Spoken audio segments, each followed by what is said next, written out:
سیکنډز کې د نن ورځې مهمو خبرونو سره زه همیرا مهوش. د خیبر پختونخوا لکی مروت او بنو ضلع کې د پولیس سی ټي ډي او امن کمیټې مشترکه اپریشن دوران 2 ترهګر وژل شوي او 4 گرفتار کړي شوي دي.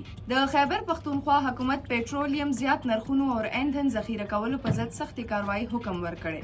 احکاماتو تر مخه به د پېټرول پمپونو د سټاک هر ورځ مانیټرینګ کولی شي او خلاف ورزي په صورت سخت قانوني کاروایی عمل کې راوستلی شي. پیښور های کورټ د تیلو بحران لوجې عدالتي کاروایی 4 ورځو پورې محدوده کولو فیصله کړې. اعلامیې تر مخه عدالت به پیر نه زیارت پورې باقاعده کار کوي او جمعه هفته به عدالت بند وي. پاکستان میډیکل اینڈ ډینټل کونسل د ملک ټول میډیکل او ډینټل کالجز کې د طالب علمانو رجسټریشن لازمي ګرځولې او واضح کړي دي په مقرره موده کې رجسټریشن نه کوونکي طالب علمانو باندې 15,000 روپۍ جرمانه عاید کیږي. مراسلې تر مخه مختص نشستونو نه زیات داخلو په صورت کې د طالب علمانو نه پوره فیس اخیستلی شي. هنګو کې ټل پولیس کاروایی دوران اشتهاري ملزم عامر الله ژوبل حالت کې نیولې او وسله امتد برآمد کړې ده.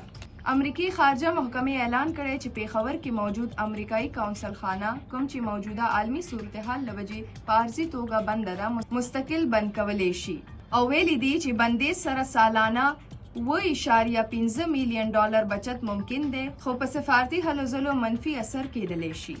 مذهبي چارو وزارت ترجمان وینا ده چې عازمین حج ویزو پړاو جاری دی.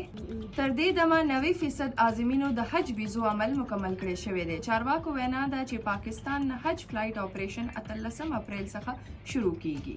دا تر دې دمه مهم خبرونه نورو خبرونو او معلوماتو لپاره سنو پښتونخوا سره اوسئ.